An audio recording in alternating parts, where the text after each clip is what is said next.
నమస్కారం. Doctor BR Ambedkar సార్వత్రిక విశ్వవిద్యాలయం విద్యార్థిని విద్యార్థులకు స్వాగతం.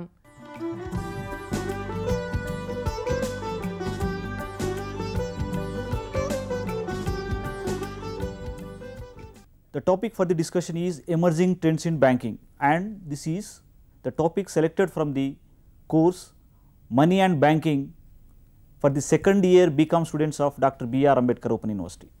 And this present discussion covers what is the banking system in India, functions of commercial banks, new trends in banking business. To discuss these aspects, we have two subject experts in our studio now.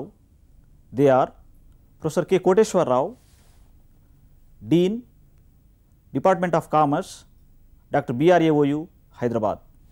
Next to him is Professor B. Brahmaya, Professor of Finance and Banking, Hyderabad. Let me ask Professor Koteshwar Rao, what is the present structure of banking system in India? Please discuss. Yeah, see, nowadays we are seeing the role of the banks in day-to-day life of the public, and also banks are playing a key role in the economy of any country, likewise in India also. If you look at the banking system, what are the different banks, how they are functioning, that constitute as banking structure prevailing in India. If you take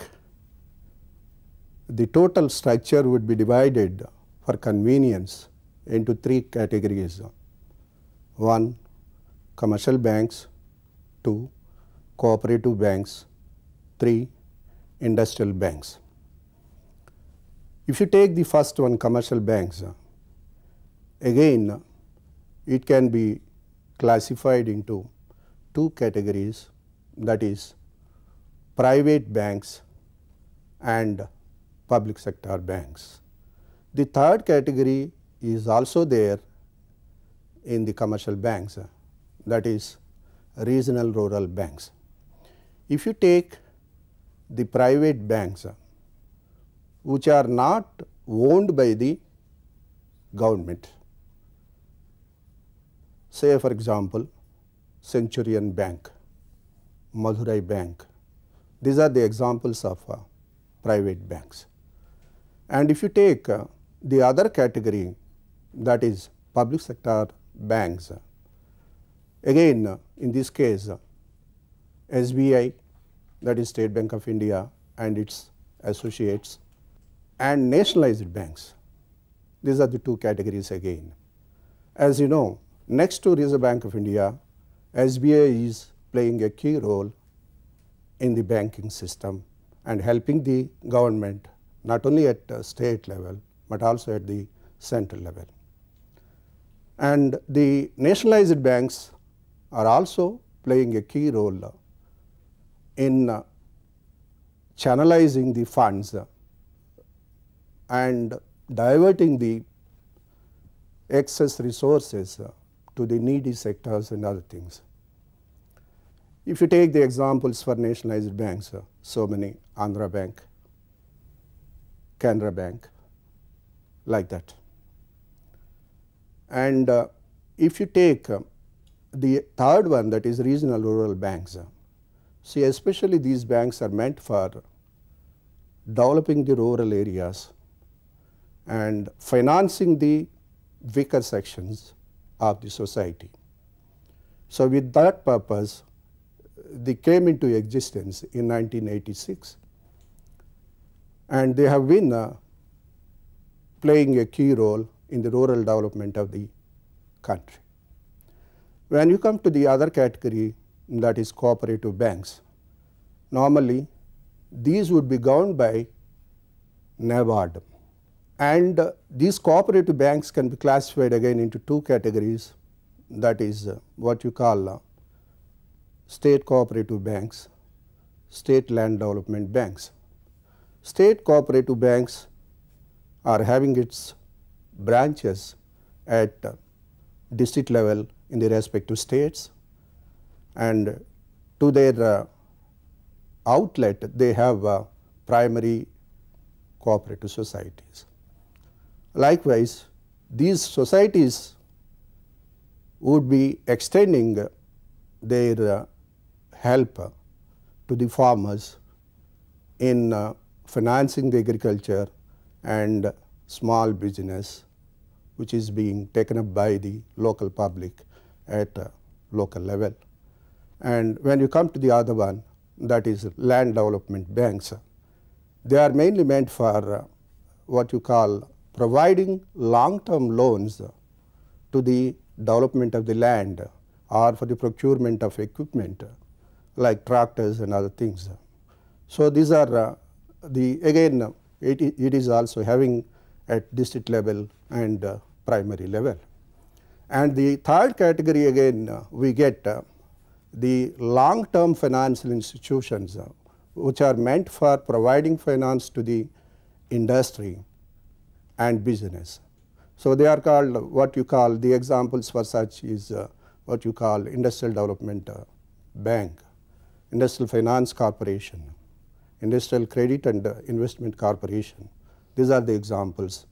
So this is the broad structure of the banking system in the country. Thank you, Professor Rao, for explaining various types of banking in India, that is in the terms of what you call national banks, cooperative banks and also industrial banks. And in addition to this, Professor Brahmaya, what are the difference between these two, corporate banking and personal banking? Please explain. As Professor Rao has explained about different Indian banking structure, you have in the public sector you have two important categories like a state bank and its associates, around 7 associates. Then you have nationalized banks 19 and 827 nationalized banks.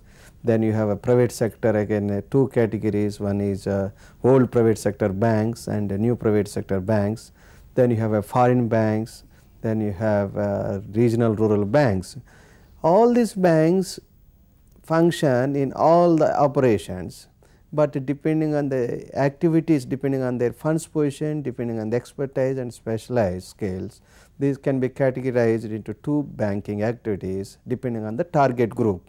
If they serve for the corporate loans, it may be working capital loan by way of cash credit or overdraft, or it may be planned working capital term loans or the long term loans.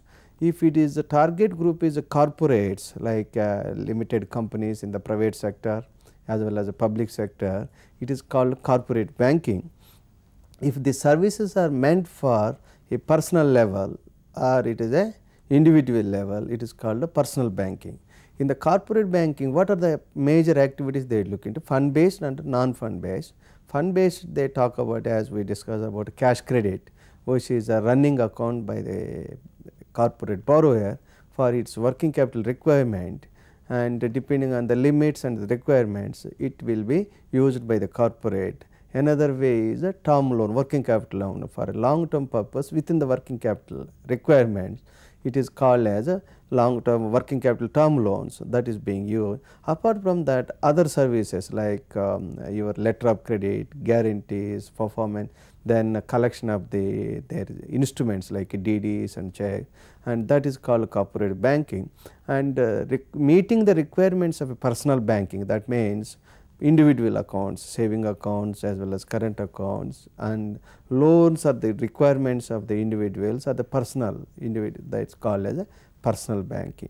Depending on the activities performance of the bank, some banks which are concentrating in the urban, they call it the industrial corporate branch, and like nationalized banks which concentrate on rural areas and other semi-urban areas, they concentrate industrial branch as well as commercial banking and personal banking services. Therefore, both are activities are the same. Depending on the target group, we classify it is a personal banking, and we classify this as a corporate banking, or we may say even industrial banking, or wholesale. Nowadays most banks are using wholesale banking. Why it is called wholesale banking? Because the size of the loan or the amount of disbursement is higher than the personal loans. Therefore, it is called as a wholesale loan products. Let us ask Professor Rao, Professor Brahmaiah explained the main classification of banking, that is corporate banking and personal banking, based on its activities and funds and whatever it is. And now we know what are the main functions of commercial banks. Professor Rao, please. Yeah, just now Professor Brahmaiah clarified some of the functions of the banks. Specifically, when you take the functions of commercial banks, we can classify the functions into two categories. Say primary functions, subsidiary or secondary functions. When you talk about primary functions, we have as per the definition or as per the Act, the banks have to transact certain banking business. What is that business called? If you take first accepting deposits, say the commercial banks or the other banks, they used to accept the deposits in many forms. If you take traditionally, we have the deposits like fixed deposits, savings deposits, current deposits. So to suit the what you call the environment and the context, many banks have come out with different schemes to encourage the savings on the part of the public, and that's how they are taking the funds from the public. Say if you take the children have the habit of saving to encourage that kiddie bank. Likewise, women employees or housewives. So to design and to attract such type of small customers, they used to design different types of deposits and try to attract them. That is one way. And second function is what you call lending money.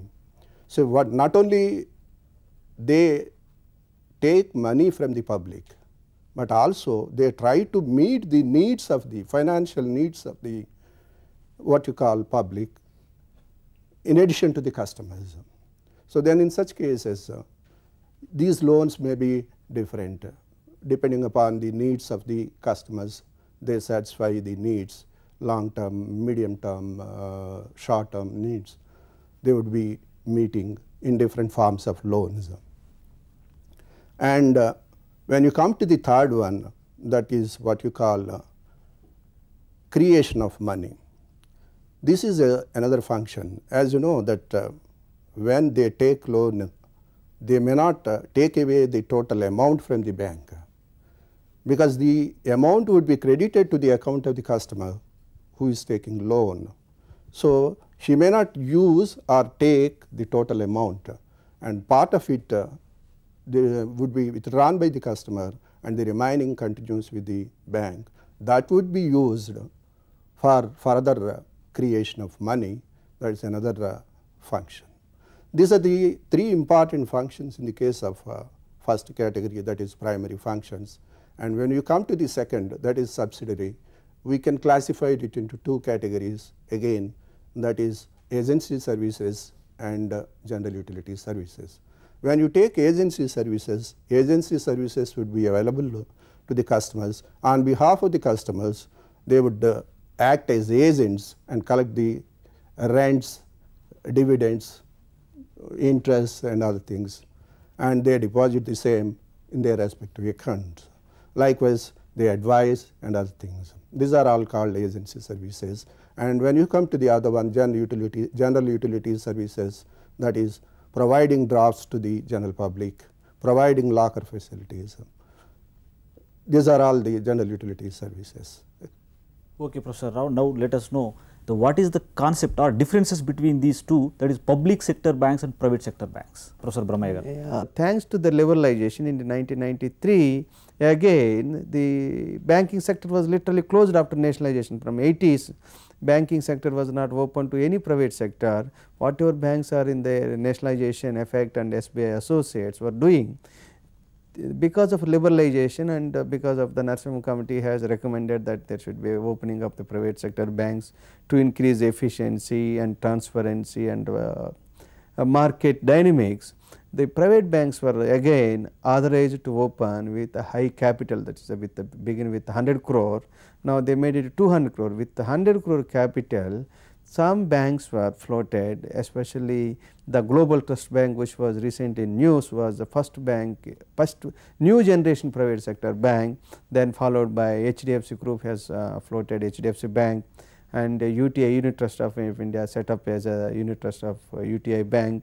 Then IDBI has set up like Centurion Bank. Now we have Times Bank, of course, which was merged with HDFC, and there are 10 new private sector banks which are technology savvy, and these banks are also called private sector bank. And therefore, in the present banking industry, around even though 60 to 70% of the banking business is dominated by the PSU banking or public sector banking, the new banks as well as the old private sector banks are trying to take over the share of the public sector banking by adopting technology, by adopting customer orientation, by advertising, by aggressive poster in the market. Like some of these activities, now both are playing their active role in providing services, banking services, as Professor Rao has explained very nicely about the operations, as basically two functions. One is accepting the deposits for the purpose of lending and investment. Irrespective of the nature of the ownership, both public sector banks as well as the private sector banks are operating in the same functions, but the degree of the concentration and focus differ from one. And you may ask, what are the basic differences in public sector and private sector? If you say business is same, but the modus operandi is that there is a change, because in the public sector banks the CMD is being nominated or appointed by the government of India, and there is a boards. In the public sector banks, the boards are more or less is by the government nominations and RBI nominations, and the employees now, because of liberalization, they were allowed to recruit directly from the market. Earlier it was not that, but HRD, the recruitment and the policies all are guided by the central government policies, are like a central government public sector. Therefore, there is a CVC, central vigilance, then CAG, control auditor auditing. Then they can't do the business as a private sector bank. There are certain regulations, certain control. You may ask that they are not a private sector, not, because there is not that kind of restrictions on the private sector boards. If the private sector board wants to recruit somebody, nominate in their board, they can nominate, and they wanted to pay high salaries, they can pay, and therefore there is a functional autonomy in private sector banks is very high. Therefore, private sector banks, a lot of public sector executives has left and joined these private sector banks. The people are same. If you talk about UTI Bank, if you talk about HDFC Bank, most of the officers in those banks are from the nationalized banks, but they were given some freedom in terms of operational freedom. Then they were paid higher salaries because they do not have a restriction. Recently, you might have seen the newspapers, this banking salary revision, IBA has recommended 9.5%, and this is applicable universally for all public sector 27 banks. Then private sector, each bank will decide differently. They change the salaries of one branch to another branch. There is no need for uniformity, and they can change the salaries every year depending on their profitability. Therefore, public sector generally the management, organization functionings are regulated by the rules and regulations of the public sector undertakings, whereas private sector banks have an independent policy which is own. One bank need not link with the salaries of other bank, and one bank, you see, as you initially we discussed about personal banking, the salary structure of personal banking may be different than the salary structure of the merchant banking, the salary structure of industrial banking, or the salary structure of the treasury management. But in the public sector banks, one works any department, the salary structure will not change. Therefore, these are because of these are the services, even they also there is some difficulty or the limitation in the when they want the public sector banks to attract business, they cannot pay incentives, they cannot pay some kind of commissions to the business processing, whereas private sector banks are liberty to get, but thanks to the liberalization of the lending policies, investment policies and the deposit rate fixation, there is a lot of deregulation. Now, the differences between public sector banks and private sector bank is literally disappearing, now vanishing. Now, it is the government of India has given a lot of freedom, autonomy for the successful banks. Therefore, they can also play very active role as that of a private bank, which a private bank is playing in the market. Now, they have a freedom to fix interest rates, they have freedom to fix deposit rates, they have freedom to reject a business, they have an option to take over the business.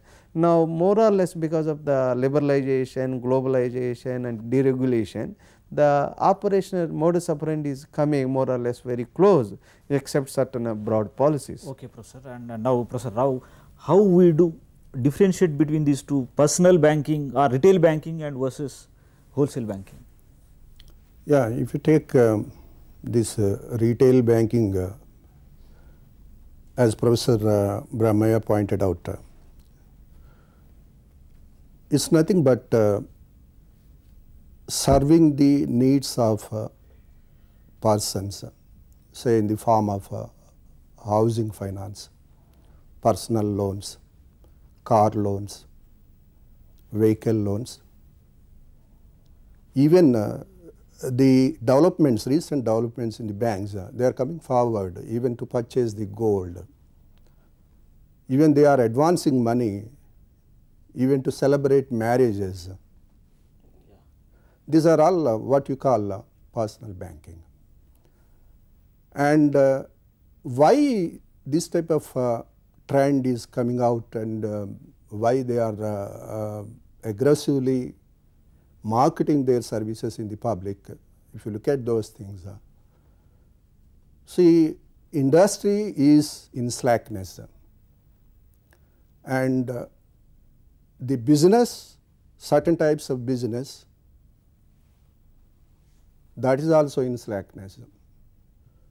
So, the banks are unable to lend their money to such types of people. Earlier, they used to focus much on industrial development and business development.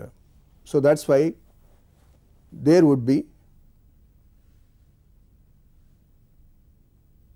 number of borrowers to take up loans, and those loans might be used either to start a new venture or to expand the existing one and other things. But because of such slackness, that slackness has been continued for a number of years and the banks have no other go, they are in search of this retail banking instead of wholesale banking. As he told, wholesale banking is nothing but the lending of money in huge amounts either to establish an industrial unit or a commercial unit or a production unit or a manufacturing unit or to start a service industry. So, under these circumstances, they have been focusing much on personal banking or retail banking.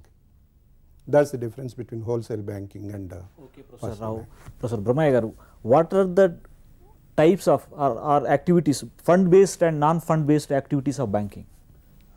Yes, we were closely discussing the same elements. These fund based, non fund based. As you know, if you look at the section 6 of the Banking Regulation Act, banking means accepting the deposits for the purpose of lending and investment. That was a banking. When you do a banking, those activities, accepting the deposits and lending for and investment is a fund based activity. When an organization is doing a business and it requires a lot of performance of the contracts. Now, a supplier wants to supply material. Now, he wants to supply on credit, but he does not want to supply without a bank's recommendation or bank's credit rating or bank's guarantee. At that time the banker plays an intermediate role, that in the event of the failure by the borrower or the manufacturer, the bank gives a guarantee to the supplier, saying that in the event the manufacturer fails or the customer of the bank fails to make the payment on due date, the bank makes the payment, the good of the payment. That time that is called as a guarantee. And sometimes when the export trade and the import trade, the exporter and importer are not known each other, there is a country gap and there is a knowledge and they cannot assess each one. Therefore, at that time the bank plays an important role by giving a letter of credit. What do you mean by letter of credit? It gives a credit comfort letter saying that if the supplier supplies the equipment or supplier supplies the goods and services as per the stipulated manner, and it is supported by the stipulated documents, the bank is the direct party to make the payment, and it is the bank's responsibility to collect from his direct customer. Therefore, when they do a lending operation by way of a loan or investment, it is called as a fund based, and if it is not associated with the funds outflow and it is activities of the bank, it is close to money. It is like sanctioning of the letter, comfort letter, credit letter, guarantees are called non-fund based, and these are also indirectly classified called on balance sheet transactions and off balance sheet transaction. On balance sheet transaction means borrowings and investments. Borrowings and investments are called balance sheet transactions. Then these letter of credits, guarantees called off balance sheet transaction. Why these are called as off balance sheet transaction? When a bank issues a letter of credit and bank issues letter of guarantee, it is issued a letter, therefore it is a letter of contingent liability, it is not an actual liability. Therefore, these two transactions are not reflected in the balance sheet as a liability side. Therefore, these are called off balance sheet transactions or non-fund transactions.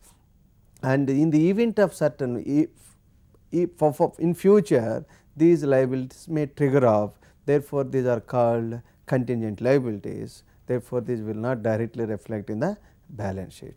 Thanks Professor Brahmaya garu and Professor Rao garu for giving more information for our students. మన ఈ ఉన్నత విద్యా కార్యక్రమాలపై మీ సందేహాలను, సలహాలను, అభిప్రాయాలను మాకు తెలియచేయండి.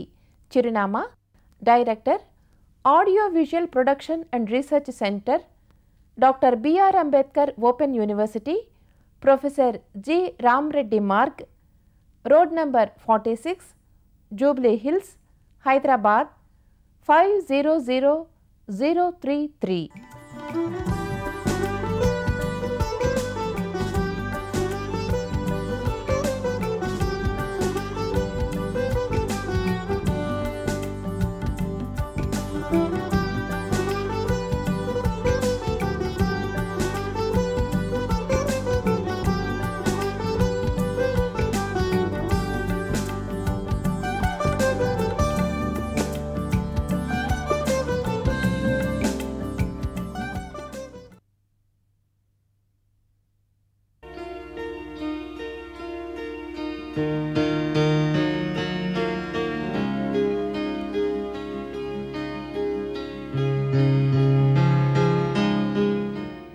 आज का मौजू है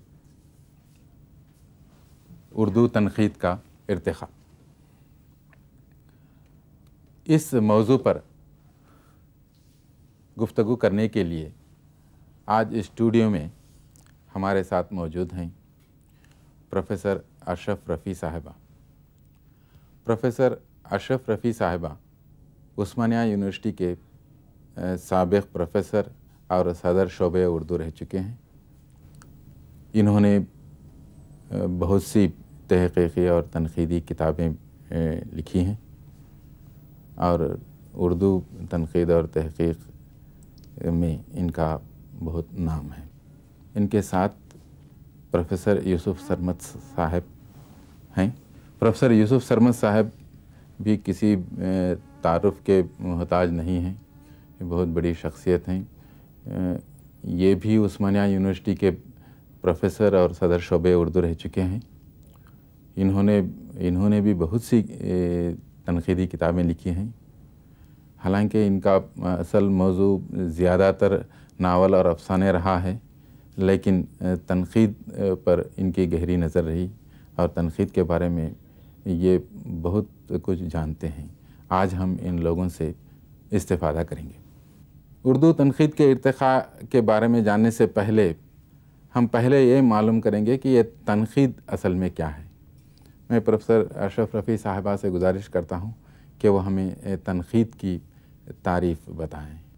تنقید لفظ نکلا ہے نقد سے، اور یہ لفظ ہے عربی لفظ، اور اس کے معنی ہے نقد کے، کسی چیز کو جانچنا، پرکھنا، کھوٹے کھرے میں فرق کرنا ہے.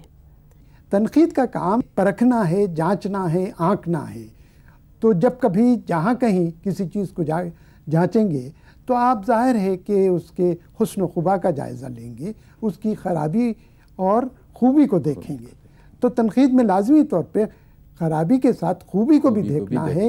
صرف خرابی کو دیکھنا یا نقص کو دیکھنا یہ صحیح نہیں ہے. عام تنقید میں اور یہ ادبی تنقید میں یہ کیا فرق ہے؟ دونوں میں یعنی بنیاد تو ایک ہی ہے، کسی چیز کو جانچنا اور پرکھنا. آپ دیکھیں گے کہ عام زندگی میں بھی ہر قدم پہ ہم تنقید سے فائدہ اٹھاتے ہیں اور تنقید ہمارے ساتھ رہتی ہے.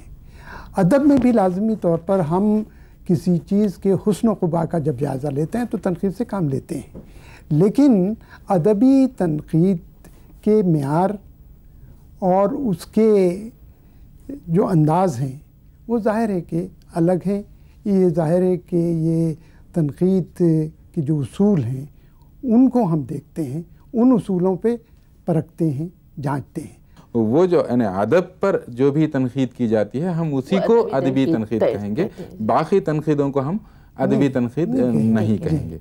اس سلسلے میں میں ایک اور وضاحت چاہوں گا کہ عموماً ہم تحقیق کو اور تنقید کو ملا دیتے ہیں. تحقیق صرف ہے نا کسی چیز کو معلوم کرنا ہے، تو وہاں تو کوئی تنقید نہیں ہے.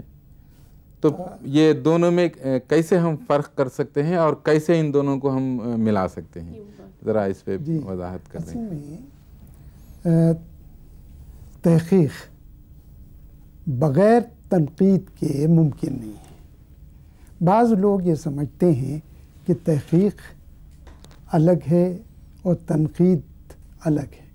ایسا نہیں ہے. شعوری طور پر یا غیر شعوری طور پر آپ وہاں بھی تنقید کے عمل سے کام لیتے ہیں. تنقید اور تحقیق دونوں ایک دوسرے سے گہرا ربط رکھتے ہیں. بغیر تحقیق کے تنقید بڑی گمراہ کن ثابت بھی ہوئی ہے، ہوتی رہی ہے. تنقید کے بارے میں ہم نے پوری طرح سے تقریباً معلومات حاصل کر لی. اب ہم اپنی اردو کی تنقید کے طرف چلیں گے اور اس کا ارتقاء کس طرح ہوا، اس کے بارے میں یہ معلوم کریں گے کہ اس کا ارتقاء کیسے ہوا. عموماً کہا جاتا ہے کہ پہلے مشاعروں کے ذریعے سے، جیسا عربی میں خود نقد کا لفظ خود ہے نا مشاعروں میں، یعنی وہاں شعرا جو بازار میں شعر پڑھتے تھے تو وہاں وہ نقد کا لفظ استعمال کیا گیا تھا. تو کیا اردو میں بھی یہ مشاعروں سے ہی شروع ہوا یا کہاں سے شروع ہوا؟ اصل میں دیکھیے شاعری ادب میں ہمیشہ نثر سے پہلے وجود میں آ جاتی ہے. تو مشاعرے جو ہیں ہمارے ہاں پہلے ہی منعقد ہوتے تھے اور اس زمانے سے منعقد ہوتے ہیں مشاعرے، جبکہ سمجھیے تحریر میں چیزیں نہیں آئی تھیں، اس زمانے سے مشاعرے ہوتے ہیں. تو یہ مشاعروں میں جو اساتذہ ہوا کرتے تھے وہ جس طرح سے داد دیتے تھے اس سے جو ہے کلام کا مرتبہ متعین ہوتا تھا. صاحب نے یہ بات کہی تھی، ایک مشہور شاعر ہے فارسی کا، کہ دو چیزیں شعر کی قدر کو متعین کرتی ہیں. ایک تو یہ کہ تحسین ناشناس، دوسری سکوت سخن شناس.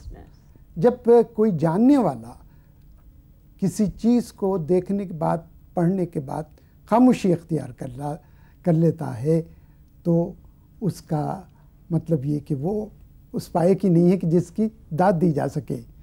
تو جس طرح سے اساتذہ مشاعروں میں داد دیتے تھے وہ بھی شعر کی قدر کو متعین کرتا تھا. سکوت اگر کر لیں تو یہ سمجھا جاتا تھا کہ وہ شعر پائے سے گرا ہوا ہے.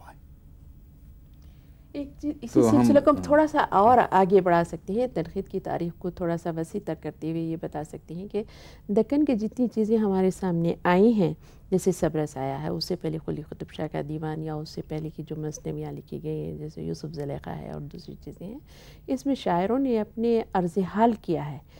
اس عرض حال میں یہ بتایا ہے کہ یہ کیوں لکھا گیا ہے، اور پھر کچھ مثنوی کے بارے میں عنوان سے کچھ لکھتا ہے یا اسی مفہوم کو کسی اور طریقے سے ادا کرتا ہے، تو وہ بتاتا ہے کہ اس نے کتنی محنت اس کے ساتھ کی ہے، کس موضوع کو کس طرح سے برتا ہے، الفاظ کیسے استعمال کیے ہیں، محاورے کیسے استعمال کیے ہیں، تشبیہات کیسے استعمال کیے ہیں. تو اس سے یہ ثابت ہوتا ہے کہ اس زمانے میں تنقید کا معیار کیا تھا، وہ لوگ کیا چاہتے تھے، نقوش کیا تھے تنقید کے، وہ اس وقت ملتے ہیں. اس سے نہیں، یہاں تک اشعار میں بھی ہم کو اشعار میں بھی مل جاتے ہیں کہ میں نے کہ یہ اشعار اس طرح سے. یہ مشاعروں میں جو داد دینے کی بات تھی وہ ایک یعنی تنقیدی سلسلہ.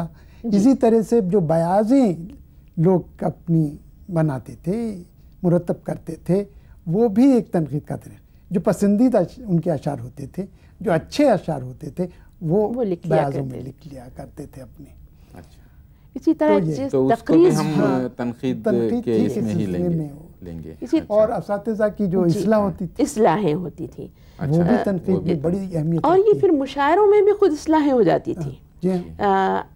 تھوڑی دیر پہلے آپ نے گفتگو کرتے ہوئے کانے نبی کا جو ذکر کیا تھا، خود شاعر بھی اپنی اصلاح کر لیتا تھا اور عوام کی طرف سے بھی، سامع کی طرف سے بھی اصلاحیں ہوتی تھی. ایک لطیفہ ہے، ایک مشاعرے میں ایک صاحب غزل سنا رہے تھے، ان کا تلفظ ٹھیک نہیں تھا. جو اساتذہ تھے وہ خاموش تھے، نوجوانوں کی ہمت افزائی کیا کرتے تھے، وہ لوگ خاموش ہو گئے. لیکن عوام میں سے کسی، سامع میں سے کسی نے کہا پڑھ، مقرر اتنا پڑھا. وہ شاعر یہ سمجھ رہا ہے کہ میری تعریف ہو رہی ہے، اور جاننے والا جانتا ہے کہ وہ کیوں بار بار پڑھا رہا ہے. لوگوں نے اسے کہا کہ کیوں بار بار پڑھا رہے ہو، واحد شعر ہے اور اس نے تلفظ تو غلط کیا ہے. تو کہنے لگے اسی لیے تو پڑھا رہا ہوں تاکہ اس کو پتہ چلے کہ اس نے تلفظ غلط کیا ہے. جب تک صحیح نہیں پڑھے گا میں اسے پڑھاتا ہی جاؤں گا. یہ جو تنقید ہوتی تھی، جیسا کہ ڈاکٹر صاحب نے ابھی کہا کہ مرثیہ پڑھ رہے ہیں، اور ظاہر ہے کہ بہت ہی مقدس یعنی وہ سمجھا جاتا تھا، اس میں سب ادب سے بیٹھتے تھے. لیکن وہاں بھی لوگ تنقید سے نہیں چوکتے تھے. انیس جیسا استاد اور بہترین مرثیہ گو، اعلیٰ ترین مرثیہ گو مرثیہ پڑھ رہا ہے تو بھی دبیر یہ چکے نہیں. اس زمانے میں انیسی اور دبیری ہوتے تھے. دبیر کے شاگرد دبیری کہلاتے تھے، انیس کے شاگرد انیسی. تو دبیری اس وقت چونکے نہیں، اور انہوں نے جب یہ مصرع پڑھا گنج نبی کے گوہر یکتا حسین ہیں، تو تعریف کے انداز میں واہ انیس صاحب گنج نبی، کانے نبی کے، ہاں گنج نبی. تو انیس نے فوراً مصرع بدلا اور کانے نبی کے گا، تو بھی جو ہے ضم کا پہلو نکل رہا ہے. پھر انہوں نے لفظ تبدیل کیا کہ بحر نبی کے گوہر رہے، تو پھر ضم کا پہلو نکلتا ہے. تو لیکن انیس تو کے پاس تو الفاظ ہاتھ بندھے کھڑے رہتے تھے، اور اس کے بعد انہوں نے کہا کنز نبی کے گوہر یکتا حسین ہیں، تو خاموش ہو گئے. تو یہ گویا تنقید ہوتی تھی اس طرح سے. بڑے سے بڑے استاد کو بھی یوں جو ہے داد دیتے ہوئے یاد ہم کو یہ مشاعروں میں بھی نہ صرف عوام کی طرف سے، اساتذہ کی طرف سے ہوتا تھا، بلکہ پرانے زمانے کے جو مشاعرے ہوتے تھے اس میں ایک تہذیبی شناخت بھی ہوتی تھی. اس تہذیبی شناخت کے پیچھے بھی ایک تنقیدی شعور کام کیا کرتا تھا. مثال کے طور پہ اقبال کا بڑا مشہور شعر ہے، موتی سمجھ کے شان کریم میں نے چن لیے قطرے جو تھے میرے عرق انفعال کے. ایک 17 برس کا بچہ پڑھ رہا ہے اور ارشد گورگانوی نے کہا کہ ماشاءاللہ کیا اچھا شعر، بار بار پڑھاتے جا رہے تھے. تو یہ جو ایک طرف تو ہمت افزائی ہو رہی ہے، لیکن دوسری طرف وہ ایک 17 برس کے بچے کے شعر کی شعر شناسی ہو رہی ہے اور اس کی تعریف ہو رہی ہے. تو وہ اس سے بھی یہ ثابت ہوتا ہے کہ شعر کی سخن فہمی جو ہوتی تھی وہ بھی ایک چیز تھی مشاعروں کی، اور شعر پر تنقید بھی یا اس کے نقائص کا اظہار بھی ایک چیز ہوتی تھی مشاعروں میں. اور یہ چیز دونوں طرف سے ہوتی تھی، شاعر کی طرف سے بھی اور ناظرین اور سامعین کی طرف سے بھی. بہت سے ہوئے ہوں گے مشاعرے، لیکن ہم تک تحریری شکل میں بہت کم پہنچے ہیں. یعنی تحریری طور پر ہم اسے پوری طرح سے وہ تنقید نہیں کر سکتے. تحریری شکل میں جو ہم کو ملتے ہیں وہ تذکرے ہیں. اس سے پہلے ایک چیز تقریض بھی ہوا کرتی تھی، تقریض بھی، جس کا سلسلہ بہت دنوں تک چلتا رہا، اب بھی لکھی جاتی ہے. تقریض کے یہ بھی لفظ عربی سے بنا ہے، اور یہ زوئے سے بھی لکھا جاتا ہے اور ذات سے بھی لکھا جاتا ہے. دونوں طرح بھی صحیح ہے، لیکن اردو میں عموماً زوئے سے ہی لکھا جاتا ہے. اور اس کے معنی بھی ہیں تعریف کے. کوئی فن پارہ یا کوئی شخص اپنی کوئی کتاب تصنیف کسی اپنے ہم عصر سے کے پاس لے جاتا تھا، اپنے سے یا اس دور کے اہم ترین عالم فاضل شخص سے کے پاس وہ لے جاتا ہے کہ اس پہ آپ کو چند حروف لکھ دیجئے بڑی عزت و انکسار سے. تو اس زمانے میں ایک چیز یہ تھی کہ بزرگ اپنے چھوٹوں کی چھوٹوں سے بڑی شفقت سے پیش آتے تھے اور ان کی ہمت افزائی کرتے تھے. تو تقریض میں صرف تعریف ہوا کرتی تھی، جیسے نظم قصیدہ ایک چیز ہوتی ہے کہ ایک ذرے کو آفتاب بنا کے چمکا دیتے ہیں، ویسے ہی چونکہ ہمت افزائی مقصد رہتا تھا، اس لیے وہ عالم فاضل اور جید عالم جو ہوتا تھا وہ اپنے عصر کے نونہالوں کا یا کم عمر لوگوں کی تصانیف کی بڑی تعریف کرتے تھے. اس تقریض کہلاتی ہے. تو اس میں صرف حسن بیان کیا جاتا ہے اور معائب سے یا کمزوریوں سے پردہ پوشی کی جاتی ہے. صرف تنقید کا ایک پہلو وہ پڑھا تو اس نے پورا، لیکن اس کی جو نقائص ہیں اس کو اس نے چھپا دیا، پیش نہیں کیا اور تعریف کر دی. تو ایک پہلو آپ کے سامنے آیا. لیکن تذکرے جیسا کہ اب ڈاکٹر صاحب ذکر کریں گے، اسے آگے بڑھائیں. اور ایک دلچسپ بات سر سید نے آئین اکبری مرتب کی تھی، اور وہ چاہتے تھے کہ سر سید غالب اس پہ تقریض لکھیں. تو غالب کو ان کتاب پیش کی، لیکن غالب نے جو تقریض لکھی اس میں انہوں نے یہ بتایا کہ یہ جو آئین اکبری کے بارے میں کتابیں لکھی گئی ہے وہ اصل میں اب گزشتہ واقعات ہیں، گزشتہ اصول ہیں، گزشتہ قاعدے ہیں. اس زمانے میں انگریزوں نے جو قانون اور جو قاعدے بنائے ہیں وہ زیادہ یعنی موجودہ زمانے کے لحاظ سے ہیں.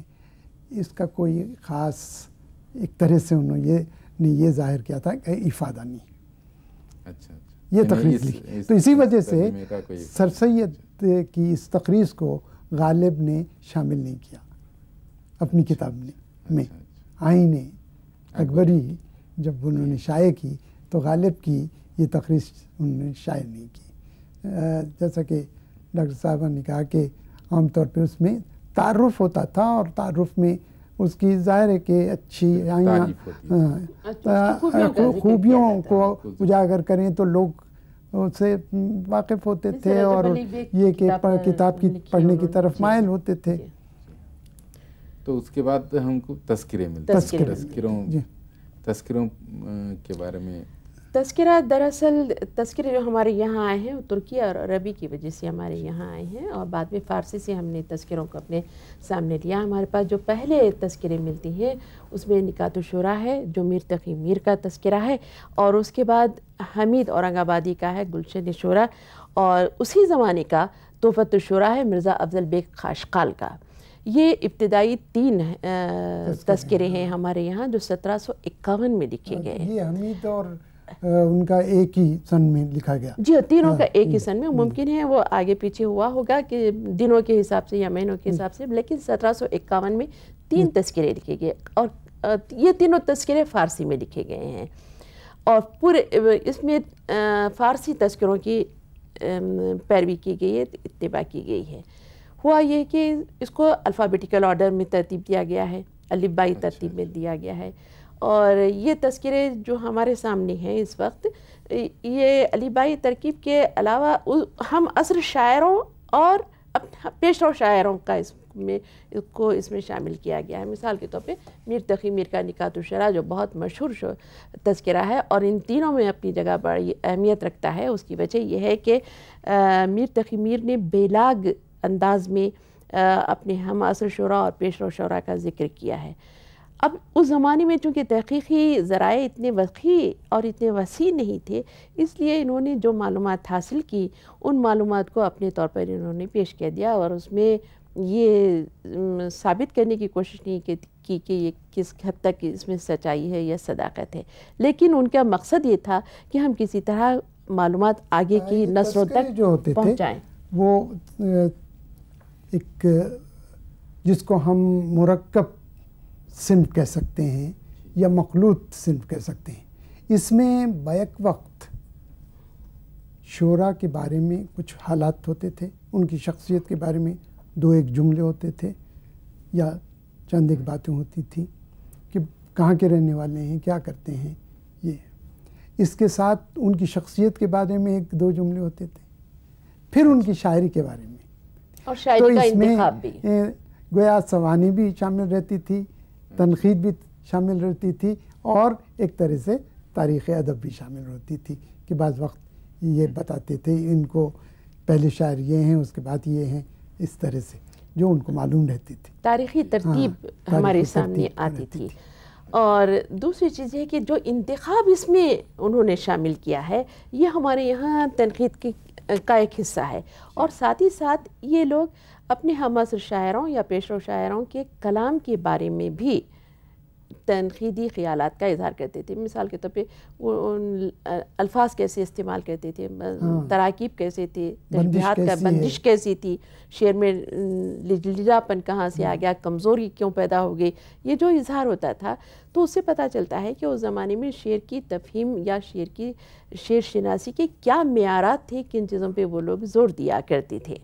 تو اس سے یہ پتہ چلتا ہے کہ ان کے پاس فن بلاغت پر زیادہ زور دیا جاتا تھا اور فصاحت پر زیادہ زور دیا جاتا تھا، صنعتوں پر خاص طور پر زیادہ زور دیا جاتا تھا۔ تو ہر عصر کا صرف شاعری پر یہ تذکرے جو ہیں، ہاں یہ تذکرے شعراء کے بارے ہی میں ہیں، حتیٰ کہ جو ہمارے یہاں آخری تذکرہ ملتا ہے آب حیات، اس میں بھی یہی، لیکن آب حیات میں ایک چیز یہ ہو گئی کہ اس میں خاکن اور انشائیہ بھی شامل ہو گیا ہے، جیسے کہ ڈاکٹر صاحب نے ابھی بتایا کہ ہمارے یہاں جو تذکرے لکھے گئے ہیں اس میں سوانح بھی ہے، اس میں سیرت بھی ہے، اور انتخاب بھی ہے شاعروں کا، اس تنقید بھی ہے، اسی طرح تعارف بھی ہے، اور محمد حسین آزاد نے خاکہ نویسی کا بھی اضافہ کیا، انشا پردازی کا بھی اس میں اضافہ کیا۔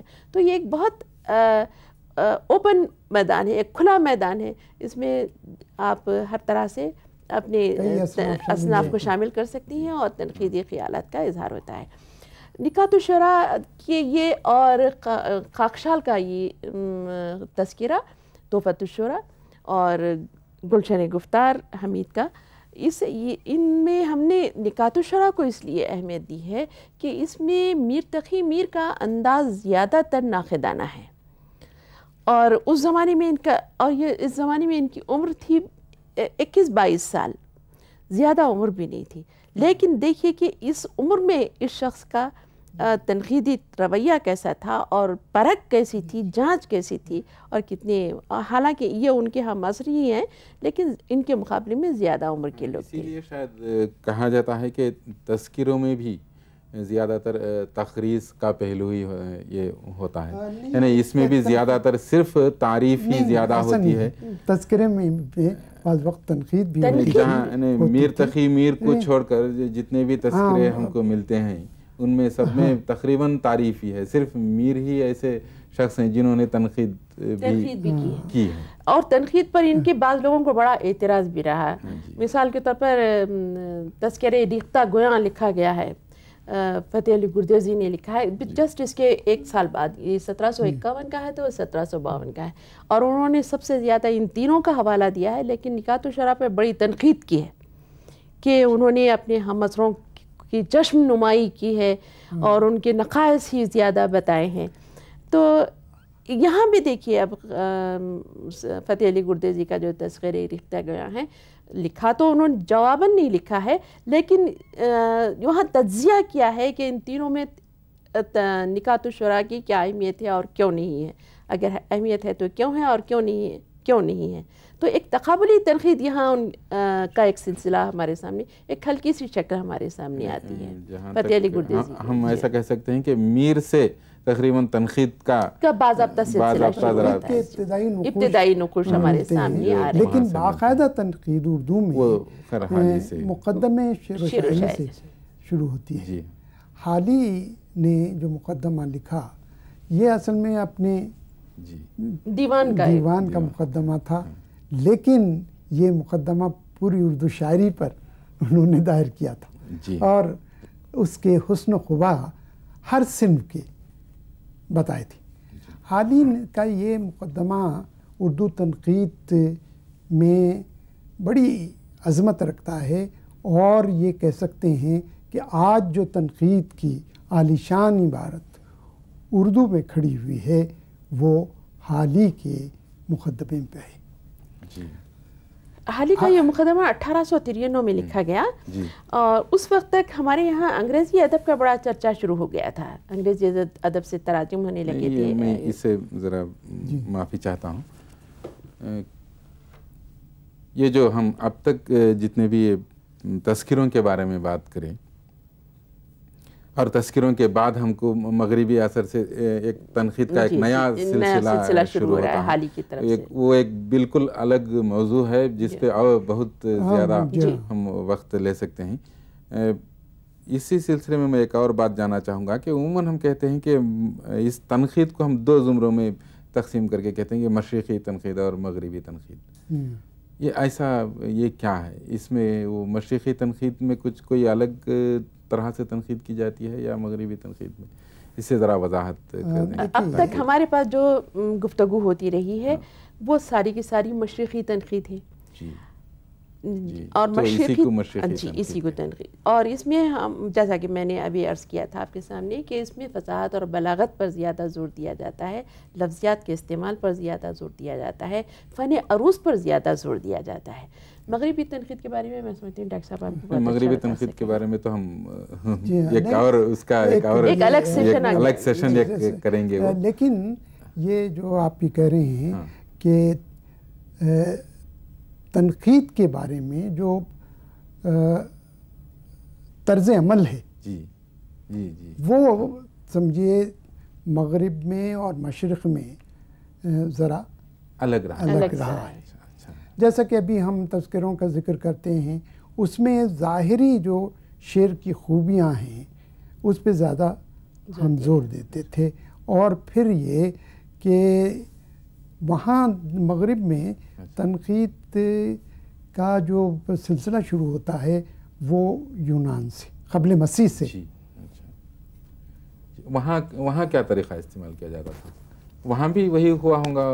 وہ تو بات تو بنیادی طور پہ جو چیزیں ہیں جیسے کہ حسن و خبا کا تعین ہے وہ تو وہاں بھی ہے یہاں بھی ہے, لیکن یہ کہ وہاں جیسا کہ ارسطو نے, ارسٹاٹل جس کو یا ارسطو نے بوتیقہ لکھی ہے, تو اس میں جو تنقید کے اصول بنائے ہیں یا بیان کیے ہیں وہ آج تک ریلیونٹ ہیں یا آج بھی عصری اہمیت رکھتی ہیں. اس لیے آسانی سے یہ کہہ سکتے ہیں کہ وہاں پہ زیادہ زور جو ہے خیال کو دیا جاتا تھا, جو کچھ معنی کو بھی دیا جاتا تھا, اور یہاں پہ ہے نا زیادہ زور اسلوب اور بیان کو اور اسلوب بیان کو. لیکن بات یہ ہے کہ ہمارے ہاں جو تنقید کا جو ریکارڈ ہے یا تنقید کا ارتقاء کو اس طرح سے محفوظ نہیں رکھا گیا جس طرح سے یورپ میں رکھا گیا. اس وجہ سے وہاں کی تنقید کا ارتقاء جو عہد بہد ہوا ہے وہ پوری طرح سے قبل مسیح سے لے کے اب تک موجود ہے. ہمارے ہاں ایسا تنقید کا وہ نہیں ملتا ریکارڈ یا اور ایک چیز ہے ڈاکٹر قاسم کہ ہمارے یہاں بھی ان چیزوں کے کہیں نہ کہیں جھلک ضرور ملتی ہے. جیسے ابھی ڈاکٹر صاحب نے فرمایا کہ ہم نے اس کو محفوظ نہیں رکھا ہے, اس کی طرف ہمارا ذہن گیا نہیں. مثال کے طور پہ علیحدہ نظم طباطبائی نے سب سے پہلے غالب کی شرح لکھی. اس سے پہلے جو شرح لکھی گئی ہے وہ عبدالعلی بالا کی, اس میں صرف نوٹس تھے خالی صرف. تو انہوں نے پہلے ہی شعر کی تنقید کرتے ہوئے لکھا ہے کہ المانی فی البطن الشاعر, یعنی انہوں نے معنی پر زور دیا کہ معنی ہماری سمجھ میں نہیں آ رہا ہے, یوں ڈھونڈو تو معنی یہ نکلتی ہیں, وہ ڈھونڈو تو معنی یہ نکلتی ہیں, اور کسی معنی کا ہم تعین نہیں کر سکتے. تو معنی کی پر ہمارے یہاں بھی زور دیا جاتا رہا. یہ بھی دیکھا گیا ہے کہ ہم نے مفہوم کو, ہم نے موضوع کو کس طرح پیش کیا گیا ہے, کس انداز میں پیش کیا گیا ہے. یہ یہاں سے ہمارا دوسرا سلسلہ مغربی تنقید کا شروع ہوتا ہے. خیر اب ہم وقت کا بھی تقاضا ہے, ہمارا وقت ختم ہو رہا ہے, تو میں حالانکہ اور بہت سی معلومات آپ سے ہم لے سکتے تھے. یہ آپ نے ایسا موضوع اختیار کیا ہے جس کے لیے بہت سے وقت کی ضرورت ہے. آپ لوگوں کا بہت بہت شکریہ. میں پروفیسر یوسف رفیع صاحبہ اور پروفیسر یوسف سرمد صاحب کا بہت شکریہ ادا کرتا ہوں کہ انہوں نے یہاں تشریف لایا اور ہمیں بہت سے معلومات سے نوازا ہے. میں اسی کے ساتھ اس سیشن کو یہاں پہ ختم کرتا ہوں. ہم اگلی بار اور ملیں گے اور اس کے بارے میں اور زیادہ گفتگو کریں گے. شکریہ. ఈ మన ఉన్నత విద్యా కార్యక్రమాలపై మీ సందేహాలు, సలహాలు, సూచనలు పంపవలసిన చిరునామా director audio visual production and research centre, doctor BR Ambedkar open university, professor G Ramireddy Marg, road number 46, jubilee hills, Hyderabad 500033.